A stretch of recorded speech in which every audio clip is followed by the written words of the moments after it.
Hi guys, in this video I'm going to be talking to you about 8 things that social workers normally get asked in interviews. I've been practicing for about 5 years now. I have done at least 4 interviews, I think, throughout my career up until now, 4 social work interviews. So this is excluding my other job experiences. And here are questions that have come up consistently throughout this time. So yeah, I wanted to share with you these questions, so hopefully if you've got an interview coming up, this will really help, and good luck if you do have an interview coming up. If you're not already subscribed to my channel, my name is Jasmine. I'm a practicing social worker and I share my experiences here on the channel, both social work and non-social work related. Go ahead and subscribe, give this video a thumbs up, make sure you turn on your notification bell so that every time I upload you are notified that I have uploaded. Thank you for watching. Let's get right into the video. The first question that I find I'm normally asked in interviews is, tell me about yourself. Now, when I first attended interviews, I would always talk about like my career, what's happened in my career up until now when I get asked to talk about myself.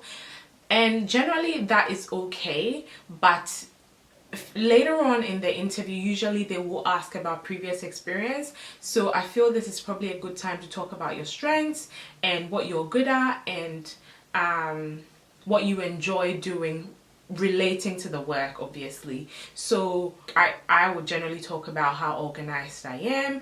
I will talk about how I'm proactive, how I relate well to people, and I'm empathic, those kind of things. And then maybe I'll give scenarios of where I've demonstrated these strengths. So this is a really good time to share your strengths. The next question that I am generally asked in interviews is, why do you want to work for us? Now, this is why it's so important that you check out the mission statement of the organization. What are their values? What do they stand for? Because this is a good time to talk about that, and it shows that you're really keen, you really care about this organization, and that's why you specifically want to work with them. So you can share your values. What are your values? Respect, integrity, social justice, all those things are values that are shared by many social workers. This is a good time to talk about that. You can share how these values align with the values of this organization that you've applied for work with. And you can talk about the mission statement. Do you stand for this as well? Is this why you've applied for the role? Another question that I find is very common that I'm asked is, what are my experiences in working in a team and working independently? In most social work positions, you are going to be part of a team, but then you would also be required to do a lot of your work independently. So here I would share my experiences of working in a team. What did I find was helpful? What did I find wasn't so helpful? What are my experiences working independently? What did I find helpful? What didn't I find so helpful? So I mean, working in a team, things like collaboration, teamwork, respecting opinions of others, being able to take criticisms, those kind of things are the things that I'll talk about in that. Working independently is, being able to organize my time, accessing supervision where possible, being proactive. Those kind of things are the things that I'll talk about in this instance. The next thing that I'm going to mention is, I usually get asked, so this work can be demanding. How will you prioritize your work to balance competing needs? As a social worker, if you're already practicing, generally you have very high workloads and things like that, so you need to be able to manage that. How you prioritize these kind of things, I'll talk about how I've dealt with these things in the past, e.g. talk to supervisor about my workload, organizing my time using this and that, say using Outlook calendars, using diaries, stuff like that.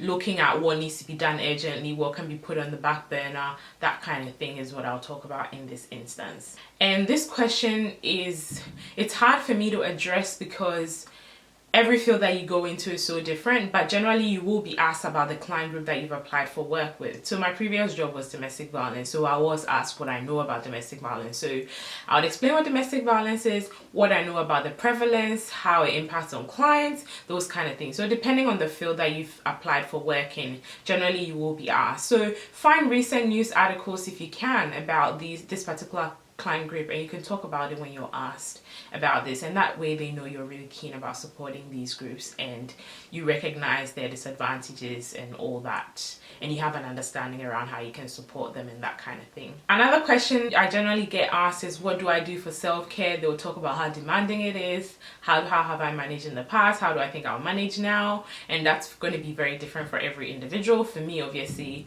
not obviously, but it's yoga, it's doing YouTube, it's spending time with friends, those kind of things. So you can talk about whatever you do for self-care that works for you. And finally, they would usually ask you, do you have any questions? A lot of people generally don't ask any questions because they don't prepare, but this is the time that I'll ask about, what am I required to work, where to work, what are the times that I'll be working, what's the pay looking like, those kind of things, because that again shows enthusiasm. It shows that you're really keen for the role. So yeah, that is pretty much it, guys. Thank you so much for watching. Again, don't forget to subscribe, give this video a thumbs up, and turn on your notification bell. And yeah, I guess I will see you in my next video. If you found it helpful, make sure you leave a comment below. Leave a comment below letting me know if there's any questions that you've been asked in a role that you think will be relevant that I didn't mention. I'm sure other people will find it beneficial. Thank you again for watching. I'll see you later. Bye.